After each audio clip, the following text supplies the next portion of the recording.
오늘 우리는 종려주일을 맞으면서 한 주간 동안 고난주간으로 지내게 됩니다. 예수님께서 그의 공생의 끝자락에 예루살렘에 올라가시는데 나귀새끼를 타시고 예루살렘에 입성하십니다. 마태복음 21장 8절 9절 말씀을 보면 무리의 대다수는 그들의 겉옷을 길에 펴고 다른 이들은 나뭇가지를 베어 길에 펴고 앞에서 가고 뒤에서 따르는 무리가 소리 높여 이르되 호산나 다윗의 자손이여 찬송하리로다. 주의 이름으로 오시는 이여 가장 높은 곳에서 호산나 하더라. 이렇게 말씀하고 있습니다. 그동안 다양한 표적과 가르침을 주신 예수님을 보고 예수님을 알았던 사람들이 예수님의 예루살렘 입성과 함께 소망을 가지고 외친 소리였습니다.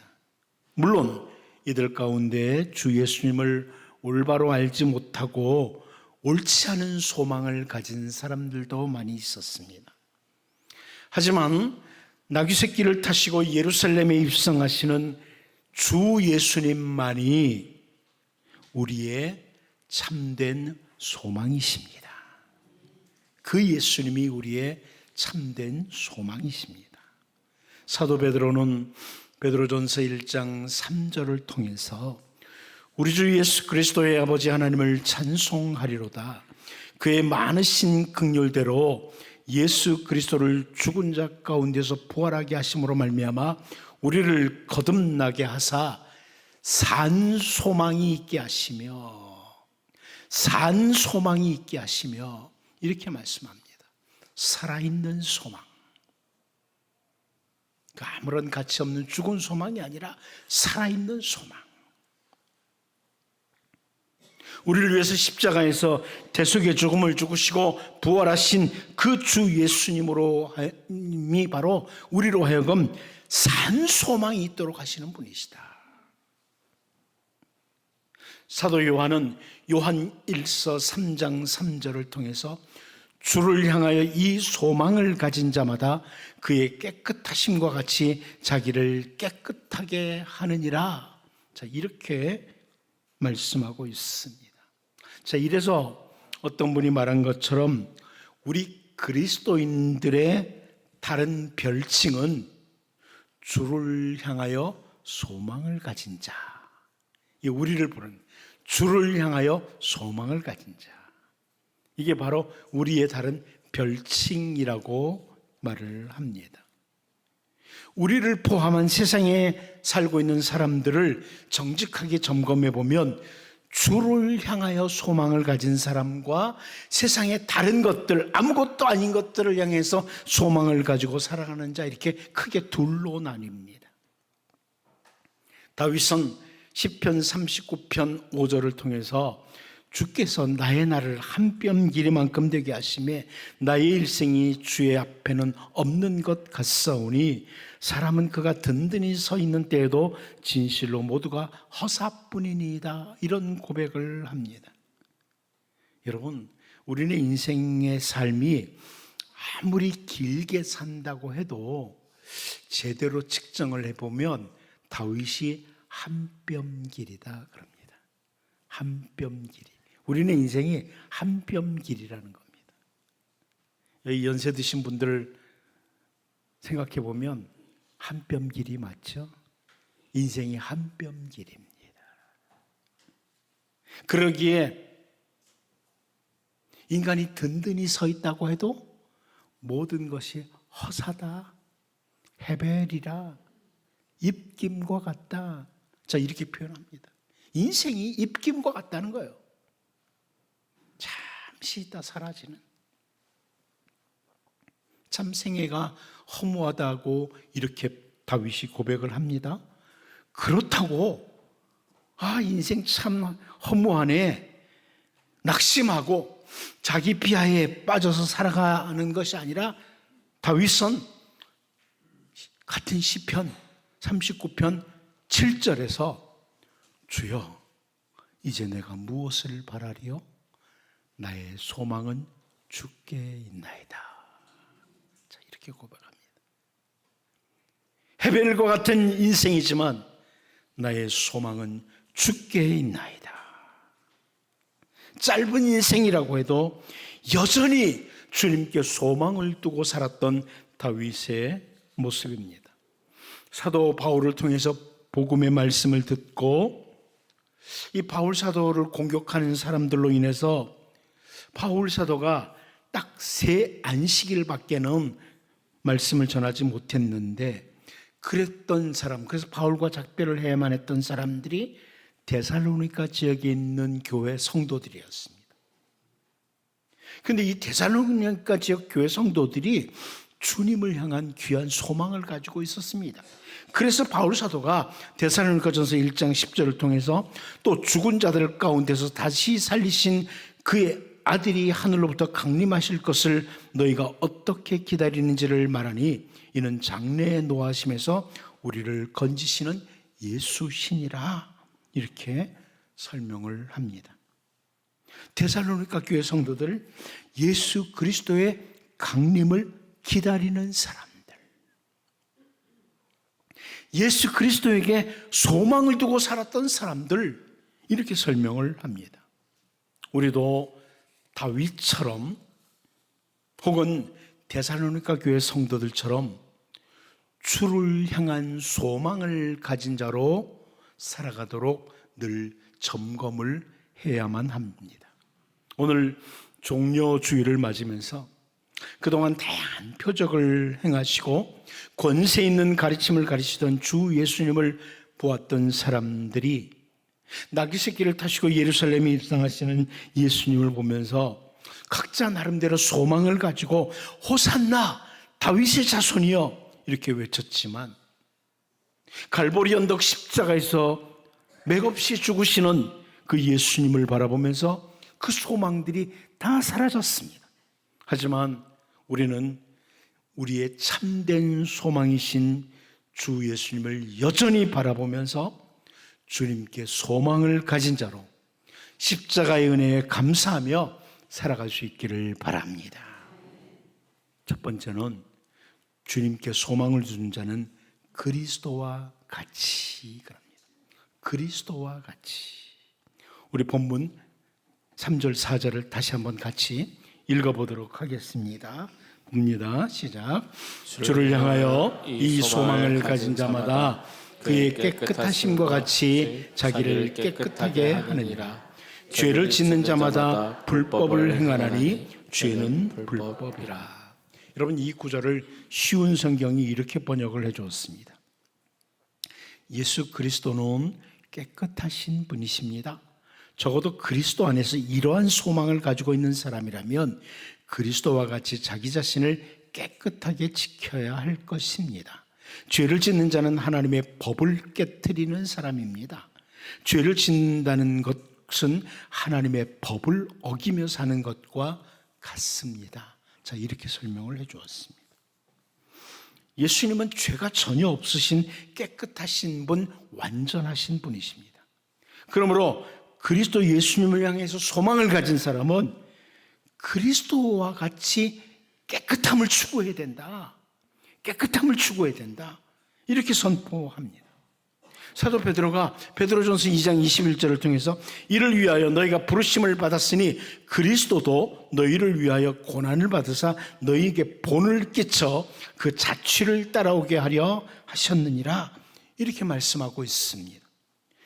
우리가 주님을 향해서 소망을 가진 사람들이라면 그리스도를 본받아 그의 자취를, 그 자취를 따라서 깨끗한 삶을 추구하는 것이 마땅하다는 겁니다. 그런데 오늘 본문에서 사도 요한이 죄에 대한 분명한 정의를 내려주고 있습니다. 죄에 대한 정의. 죄는 법이 없는 것, 법을 무시하는 행위, 이게 죄라는 겁니다. 죄는 불법이라는 것, 법이 없는 것. 하나님께서 하나님의 백성들에게 주신 법, 다시 말하면 말씀을 놓쳐버리는 것, 말씀을 무시하는 것이 곧 죄라는 겁니다. 이 말씀은 결국은 나를 향하신 하나님의 계획, 하나님의 뜻을 놓치는 것이 죄라는 겁니다. 여러분, 하나님께서 2026년 3월 29일을 우리에게 허락해 주셨습니다. 호흡을 주셨습니다. 하나님, 우리를 살게 하신 뜻이 있는 거예요. 계획이 있는 거예요. 왜 사도 요한이 이렇게 죄에 대해서 정의를 하고 있나요? 주를 향하여 소망을 가진 사람들은 자기를 깨끗하게 하는데, 자기를 깨끗하게 하는 삶이 뭐냐? 하나님의 법, 하나님의 말씀을 놓치거나 무시하지 않는 이런 삶을 사는 것이다. 나를 향한 하나님의 계획, 하나님의 뜻을 늘 확인하고 살아가는 것이 깨끗한 삶을 추구하는 거라는 거예요. 오늘 나에게 하나님께서 뭘 요구하시느냐, 내가 어떻게 살기를 원하시느냐, 이걸 추구하는 거라는 겁니다. 우리가 믿든 믿지 않든 세상에 살아가는 사람들, 모든 사람들은 어떤 사람을 보면서 그 사람 참 깨끗한 사람이야 이렇게 말을 하지 않습니까? 우리 그리스도인들은 세상의 기준, 세상의 법에 대해서도 역시 그리스도인으로서 깨끗해야 됩니다. 그런데 하나님의 백성들인 우리들은 한 걸음 더 나아가서 우리는 주를 향하여 소망을 가진 자들이에요. 주를 향하여 소망을 가진 자들이에요. 그래서 우리는 그보다 더욱 하나님의 법에 있어서도 불법한 자들, 법을 무시하는 자들이 되어서는 안 된다. 특별히 죄라는 것은 하나님의 선하신 뜻에 대해서 거역하는 것이라는 이런 자세를 가지면서 하나님의 선하신 뜻을 찾아 살아가는 사람, 그 사람이 깨끗한 하나님의 사람이요 주를 향해서 올바른 소망을 가진 사람들입니다. 한 예를 들어서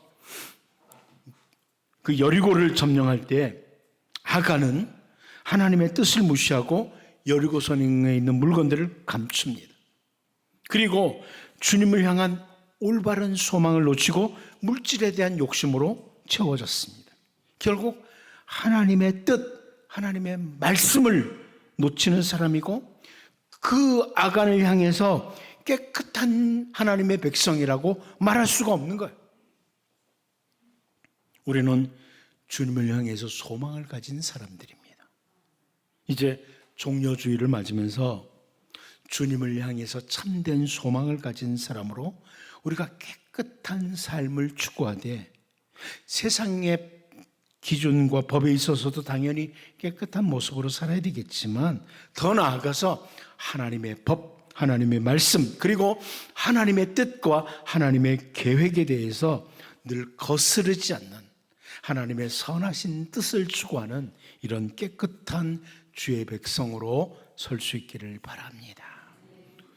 두 번째는, 주님께 소망을 두는 자는 주님이 바로 나를 위해 오신 주님이라는 것을 기억하는 겁니다. 주님은 나를 위해서 오셨다. 우리 본문 5절을 같이 한번 다시 읽어보도록 하겠습니다. 봅니다. 시작. 그가 우리 죄를 없애려고 나타나신 것은 너희가 아나니 그에게는 죄가 없느니라. 이 구절을 현대어 성경이 이렇게 번역해 줍니다. 그리스도께서는 우리 죄를 용서받게 하시려고 사람의 몸으로 나타나셨습니다. 또한 아무 죄도 없는 그분은 언제 무슨 일을 하든 하나님의 뜻 그대로 실천하셨습니다. 우리가 소망을 가진 그분 주 예수님께서 이 땅에 오신 목적, 예수님 왜 이 땅에 오셨느냐? 요한이 설명해 줍니다. 죄로 인해서 영원히 멸망받을 나를 위해서, 내 모든 죄를 용서하시기 위해서 이 땅에 사람의 몸을 입으셨다. 사람의 몸으로 나타나셨다. 이렇게 설명합니다. 우리는 마리아와 정혼을 했던 요셉에게 주의 사자가 나타나셔서 했던 말씀을 잘 압니다.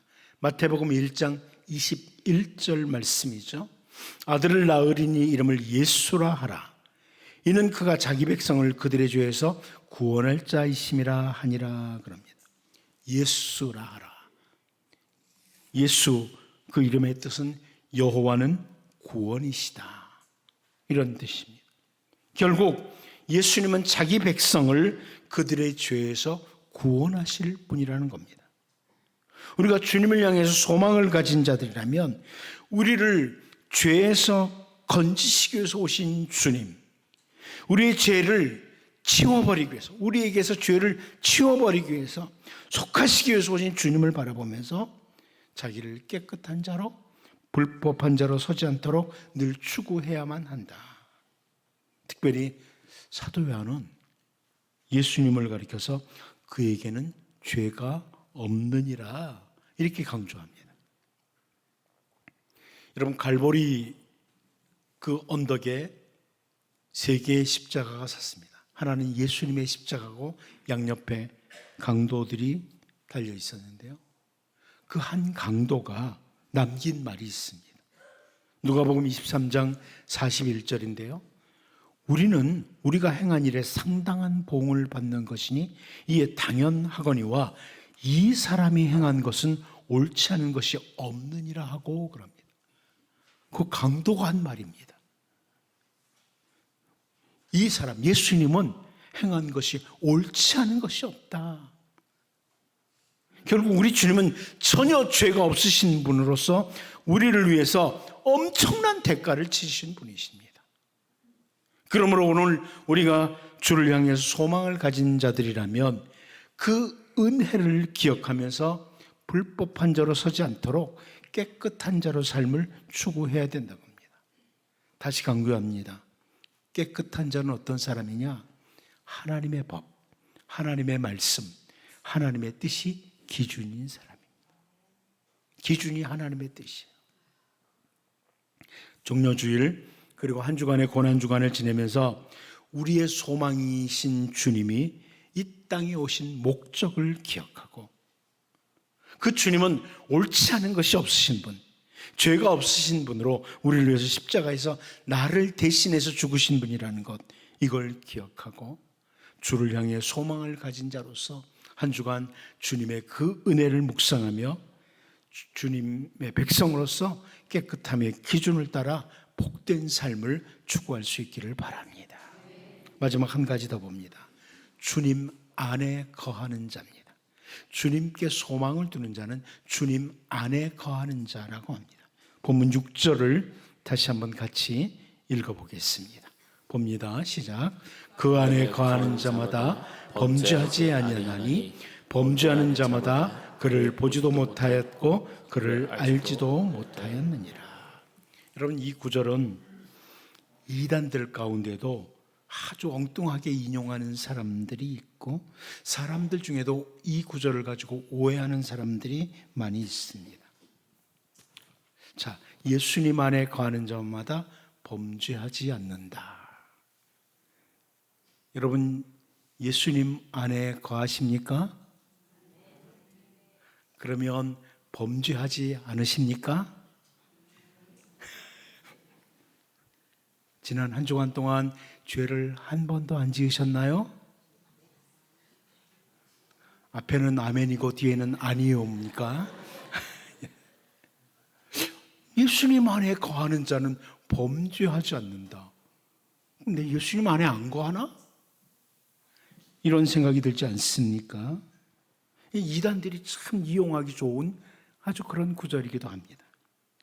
사도 요한이 여기 6절에서 그러면 이 범죄하지 않는다는 이 죄는 도대체 뭔가? 이 부분을 우리가 집중해야만 합니다. 신학자들은 이 죄에 대해서 여러 가지 해석을 합니다만은 가장 유력한 해석은 뭐냐? 여기 말하는 이 범죄하지 않는다는 이 표현은 계속적으로 습관적으로 범죄하지 않는다, 이런 의미입니다. 이것이 이 요한일서 앞뒷부분 문맥을 통해서도 확인할 수 있습니다. 문맥을 보면서도 확인할 수 있는 거예요. 주를 향하여 소망을 가진 사람들은 같은 죄를 습관적으로 계속적으로 반복하지 않으려는 추구가 있다는 거예요. 똑같은 죄를 계속 지면서 용서해 주시겠지 이러는 게 아니라는 거예요. 반복적으로 똑같은 죄를 짓지 않으려고 몸부림치는 거예요. 내가 또 왜 이러지? 내가 왜 또 이런 죄를 짓지? 이래서 반복적인 죄를 짓지 않는 추구가 있다는 겁니다. 예수 그리스도를 바라보는 자, 예수 그리스도를 올바로 아는 자들은 반복해서 계속적으로 같은 죄를 범하려 하지 않으려는 그 추구가, 몸부림이 있다는 겁니다. 여러분 늘 다짐하잖아요. 내가 우리 가족들에게 잘해야지. 그래놓고 또 죄를 짓고 또 죄를 짓고 그러잖아요. 근데 안 하려고 애는 써야 돼요. 그런 걸 말하는 겁니다. 주를 향한 소망을 가지고 있기 때문에 그렇게 반복적인 죄를 짓는 모습에서 벗어나기 위해서 몸부림치는 거예요. 그걸 강조하는 내용이에요. 다른 표현으로 우리가 죄에 방치된 삶을 살지 않기 위해서 주님 안에 거하는 자로서의 삶을 추구해야 된다는 거예요. 주님 안에 거하는 자로. 바울 사도가 빌립보서 3장 8절 9절을 통해서 또한 모든 것을 해로 여김은 내 주 그리스도 예수를 아는 지식이 가장 고상하기 때문이라 내가 그를 위해 모든 것을 잃어버리고 배설물로 여김은 그리스도를 얻고 그 안에서 발견되려 함이니 내가 가지는 율법에서 난 것이 아니요 오직 그리스도를 믿음으로 말미암은 것이니 곧 믿음으로 하나님께로부터 난 의라 이렇게 표현합니다. 여기 보면 강조하는 것이 그리스도를 얻고 그 안에서 발견되려 함이라 이렇게 말씀하고 있습니다. 그리스도를 얻고 그 안에서 발견되려 함이라. 바울은 언제나 주님 안에서 발견되기를 원했어요. 한마디 말을 하면서도 주님 안에서 해야 되겠다 이렇게 추구하고, 생각을 할 때도 엉뚱한 생각할 수 있잖아요. 그리스도 안에서 생각을 해야 되겠다. 한 가지 행동을 하면서도 주님 안에서 하려고 그렇게 추구하는 거예요. 그리스도 안에서 발견돼야 되겠다. 여러분 이런 추구가 있어야 돼요. 정말 주님께 소망을 가졌으면 내가 생각도 그리스도 안에서 하자. 말도 주님 안에서 하자. 언제나 그 안에서 발견되도록 반복적인 죄를 범하지 않겠다는 겁니다. 우리는 주님을 향해서 소망을 가진 자라는 것 먼저 기억해야 됩니다. 그리고 늘 주님 안에 거하고 있는지를 확인해야만 합니다. 여러분 요한복음 15장에서 너희가 내 안에 거하라 이렇게 말씀하시면서 그리스도 안에 거하는 사람은 말라버리는 가지가 되지 않아요. 그리스도를 떠난 말라버린 가지가 아니라 열매를 맺게 됩니다. 그리스도 안에서 아름다운 열매를 맺는, 이게 바로 주님 안에 거하는 자, 주님께 소망을 두는 자인데, 종려주일 그리고 고난주간을 지내면서 다시 한번 그리스도의 그 은혜를 묵상하고 언제나 그리스도 안에서 발견되는 이런 주님의 백성이 되도록 기도하고 달려가는 우리 모두가 될 수 있기를 바랍니다.